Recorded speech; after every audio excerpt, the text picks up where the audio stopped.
Bonjour, ici CryptoOli, j'espère que vous allez bien aujourd'hui en ce jeudi 4 novembre. Alors, j'ai décidé de faire une vidéo aujourd'hui qui va vous parler de la DeFi par rapport au piratage qu'il y a eu en 2021, là, qui on parle de la finance décentralisée. Avant tout, on va aller voir les marchés sur qu'est-ce que on peut voir à l'instant même.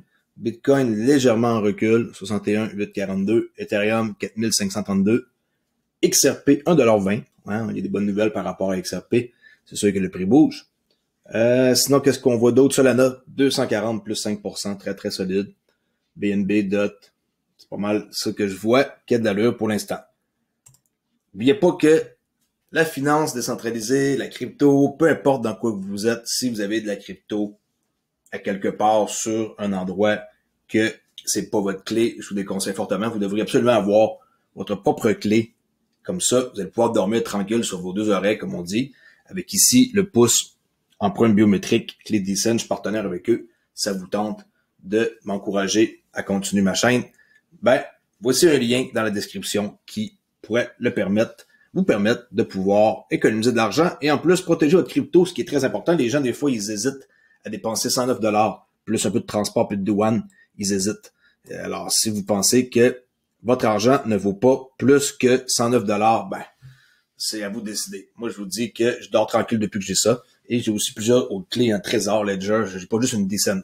J'ai un mélange de clés par rapport à plein de projets. Mais Decent, j'adore. Et sont très, très, très réactifs à toutes les questions que je leur pose et à tout ce qu'ils échangent, qui rajoutent plutôt comme nouvelle monnaie sur leur plateforme.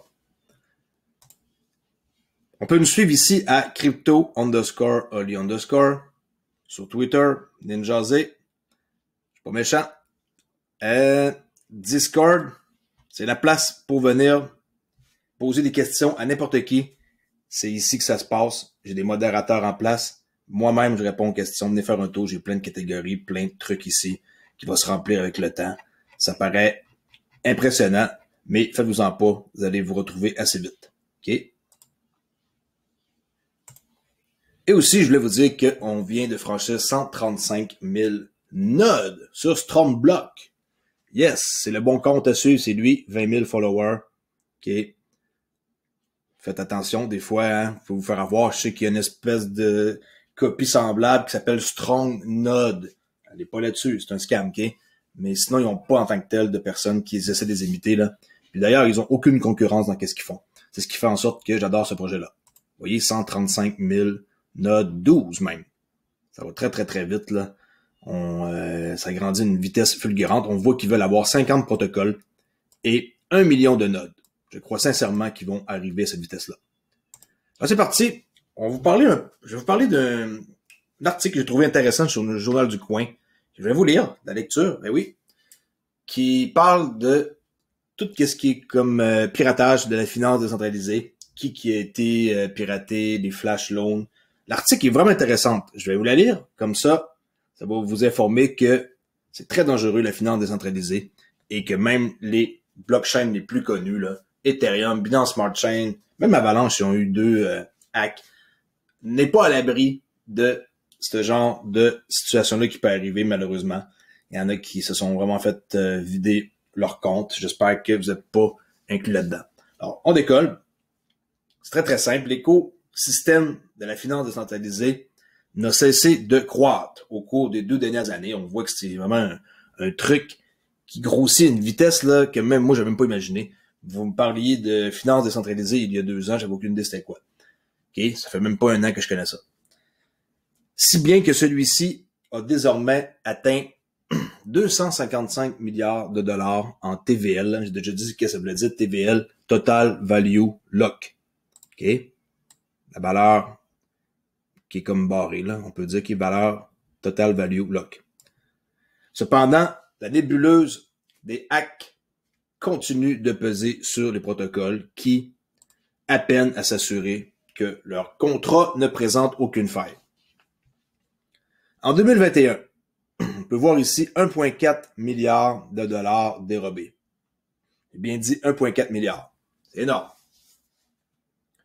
Au début de l'année 2019, l'écosystème de la finance décentralisée n'a eu de cesse de croître et de proposer de l'innovation. Je vais aller tranquillement comme ça va vous permettre de réfléchir encore plus et vous n'êtes pas obligé de regarder en tant que tel l'écran, vous pouvez juste écouter. Cependant, celui-ci est régulièrement le théâtre d'attaques entraînant la perte de plusieurs millions de dollars. Depuis le début de l'année 2021, je répète, 1,4 milliard de dollars en crypto-monnaies ont été dérobés au protocole DeFi, finance décentralisée, à travers plusieurs blockchains. Heureusement, certains hackers, qu'ils soient pris de remords ou qu'ils se retrouvent au pied du mur, font quant à eux le choix de restituer les fonds. Ce qui est quand même plutôt rare, mais c'est arrivé, on l'a vu avec Poly Network. Là. De ce fait, 760 millions de dollars ont été retournés en 2021. Ce qui réduit le total dérobé de l'écosystème DeFi à 680 millions de dollars. Regardez ici les attaques de la DeFi pour les fonds volés. Incroyable, hein? Si c'était votre compte de banque qui augmenterait comme ça serait intéressant, hein? Mais malheureusement, c'est des fonds dérobés. Bien que ces chiffres soient démentiels, ils ne représentent pas l'intégralité des fonds dérobés dans l'écosystème. Tout ce qui est de rug pool, là, c'est même pas inclus. Vous imaginez? Alors, c'est plus que 1,4 milliard. En effet, les données compilées par The Block ne prennent pas en compte, comme je viens de dire, les actifs dérobés dans le cadre de rug pool. Ou ce que ça, c'est les gens qui sont derrière le protocole qui décident de tout vider les comptes. À savoir, c'est ça, l'équipe qui siphonne, siphonner, c'est ça le mot là, que je cherchais, siphonne elle-même les fonds de ses utilisateurs. Ça, il n'y a pas plus sans cœur que ça. Ça, c'est vraiment terrible. J'espère que vous n'avez pas été dans un rug pool. Aucune blockchain n'est épargnée. Aucune. Au fil du temps, l'écosystème DeFi a évolué d'un écosystème centré autour d'Ethereum vers un nouveau paradigme multi-chain. Avant, c'était juste Ethereum, les projets de DeFi. Maintenant, tout le monde en part d'un bord puis de l'autre. Évidemment, dans cette multitude de blockchains, aucune n'a été laissée pour compte par les hackers. Eux, ils se foutent bien de quelle blockchain qui peuvent avoir. S'ils peuvent avoir une ou l'autre, il n'y en a rien à cirer, pourvu que leur coût fonctionne. Au cours de l'année 2021, l'écosystème DeFi a enregistré un total de 70 attaques. Ainsi, 34 ont été enregistrées sur Ethereum. C'est le grand champion Ethereum, hein? En plus d'être le champion des frais de gaz, c'est le champion des endroits où il y a des hacks. 25 sur Binance Smart Chain, qui est quand même énorme. Le plus possible, faire attention. J'adore la Binance Smart Chain, mais il y a beaucoup de hacks. Alors, c'est un très gros risque. 3 sur Polygon. C'est-tu parce que c'est mieux construit ou que c'est trop nouveau? Okay? Et 2 sur Avalanche, pareil. Que j'adore, qui est rapide. Leur bridge Avalanche, wow! Les frais, c'est super aussi. Parmi les attaques les plus dévastatrices, celle de Poly Network arrive en tête. En plus, c'est assez récent, ça là, avec 611 millions de dollars dérobés avant d'être retourné par l'attaquant. Ça a pris même pas 2 semaines, puis ça a été retourné. Le protocole Cream Finance, ça aussi c'est très récent, se place également dans le haut du classement avec 130 millions de dollars dérobés au cours des 3 attaques distinctes. Les pauvres. Pas une fois, pas 2 fois, 3 fois, ça c'est... Écoutez, une fois déjà là, c'est incroyable, mais 3 fois! En tout cas, moi je mets pas une scène là, ça c'est sûr. Oui, ils ont dû améliorer puis renforcer leur système, mais oubliez ça, les gens, la confiance est plus là. Pouvons également citer le protocole Compound, ça qui m'a vraiment surpris. C'est eux qui ont fait l'erreur d'émettre, comme par erreur, plus de jetons. Pour 114 millions de dollars de jetons, ils ont émis. Alors les gens qui ont reçu ça en trop, vous pensez qu'ils ont remis? Ben, sûrement pas, hein? Il doit y avoir 90% du monde qui l'ont gardé. J'aimerais bien savoir ça, les statistiques de qui a gardé, qui a remis des jetons Compound. Vous, est-ce que vous auriez remis? Si une erreur comme ça arrivait à votre compte? Je pose la question. Moi, j'aurais remis. Je vais pas paraître du bon gars, mais j'aurais remis. C'est pas à moi, c'est pas à moi. Pourquoi j'accepterais d'avoir de quoi qui qui est pas moi, en tout cas. Mais là, vous allez dire que je dis ça pour faire beau, là, mais non, moi, j'aurais remis. Peut-être qu'il aurait peut-être dit d'en garder une certaine partie pour me remercier, par exemple. On sait pas. Je sais pas comment est-ce que les gens qui sont remis, s'il y en a qui l'ont fait, ça s'est déroulé. Bon, on arrive ici, hein? On voit Current Finance, c'est le champion, là. Vraiment énorme. 130 millions de dollars. Compound, excusez-moi. Compound 114, puis 130 pour Current Finance. Uranium Finance, Bonnie Finance, V Finance, Alpha, Omora, que je connais pas, Spartan Protocol, ça fait un petit bout, mais oui, était victime, puis X-Token aussi, en bas de 50 millions, mais quand même. Les flash loans, là, c'est là que moi, je commence à un peu paniquer. D'ailleurs, c'est une des raisons, je crois, que je vais pas investir dans les prêts, même dans Flare Finance, je crois, on me tenir loin des prêts, à cause des flash loans, justement. Ça reste que oui, ils testent avant sur Somberg, hein, le Canary Network, mais même avec ça, ça me fait un peu peur pareil, Flare, ça c'est nouveau, hein. Puis c'est même pas décollé, puis c'est nouveau, puis même s'ils testent, je me disais quelque part que peut-être qu'il y a une forte chance qu'il y ait beaucoup d'intérêt sur cette blockchain-là, vu qu'ils sont vraiment incroyables et qu'il y a beaucoup de jeunes impliqués, la communauté XRP, là. Alors, je me dis que j'ai quand même légèrement peur. Les flash loans, il y a eu 70 attaques enregistrées. 34 ont été réalisées grâce à l'utilisation d'un flash loan. Je vais vous dire c'est quoi, c'est marqué très très clairement ici.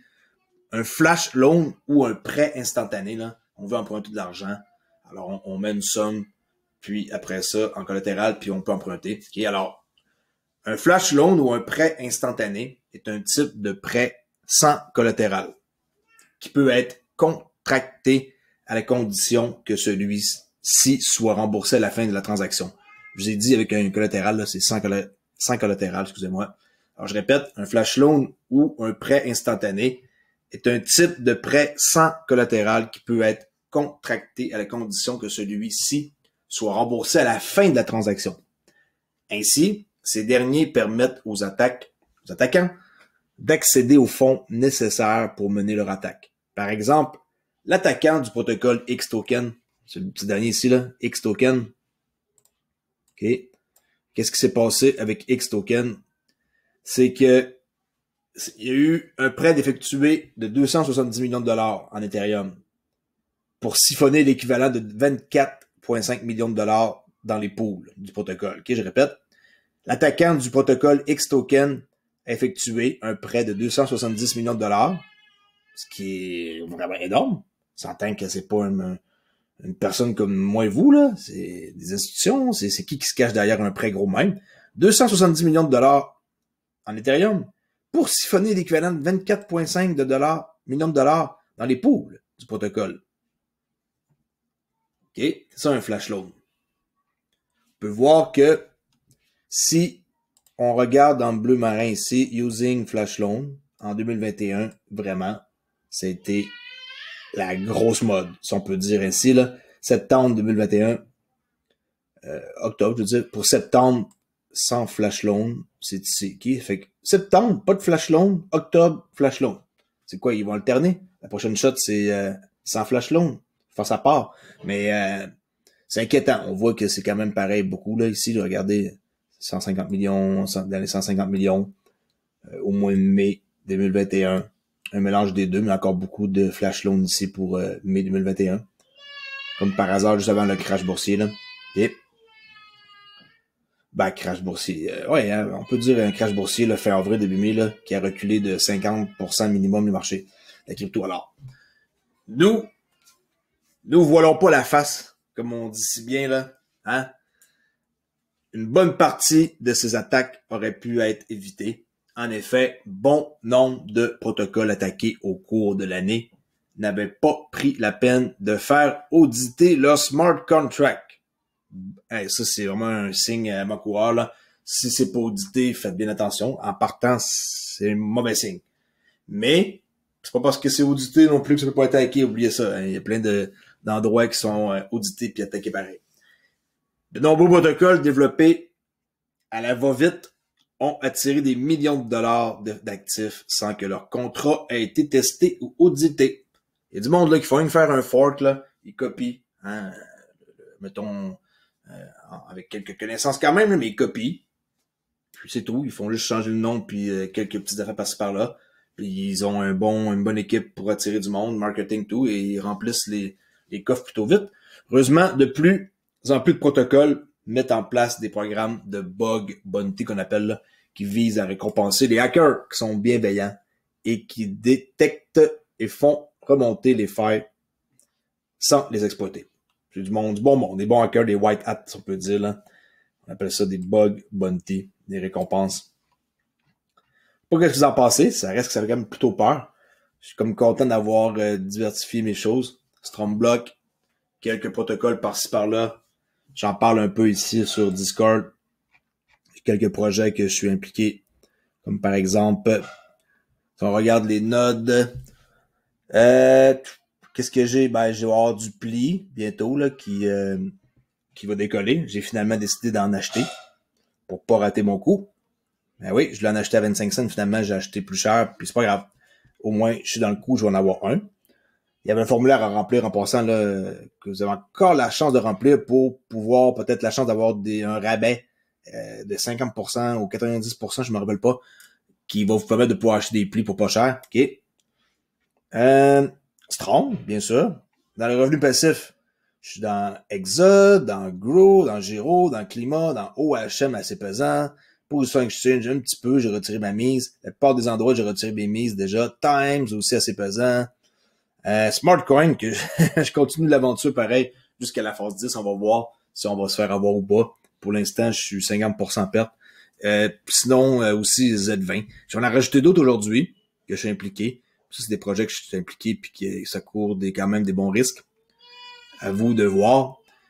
C'est pas toujours évident, mais s'il n'y a pas de risque, il n'y a pas de nanane, comme on dit. Alors, moi, je préfère prendre des risques. C'est là que on fait de l'argent. Bien sûr, il faut que ça soit calculé nos risques. C'est pas à prendre à la légère et on se garoche pas comme ça là, dans n'importe quoi. Faut faire au moins un petit peu de recherche avant de se lancer. Et on peut pas arriver même et écouter juste moi qui dis de faire ça, de le faire, ou écouter un autre influenceur sur Twitter. Tu sais, faites vos recherches. On est comme tout le monde là, hein, on est du monde là. On se trompe, on fait des erreurs. Je suis pas parfait. Puis j'en ai commis, je viens d'en commettre d'autres. C'est à vous de faire le plus possible vos recherches pour ne pas essayer de vous faire avoir. Là. On répète ça à chaque fois, ça revient sans cesse sur le forum. Il y a toujours des questions par rapport à dans quoi investir. Je vous le dis, les possibilités sont là. La DeFi, c'est très intéressant, mais en même temps, vous avez vu, c'est très dangereux.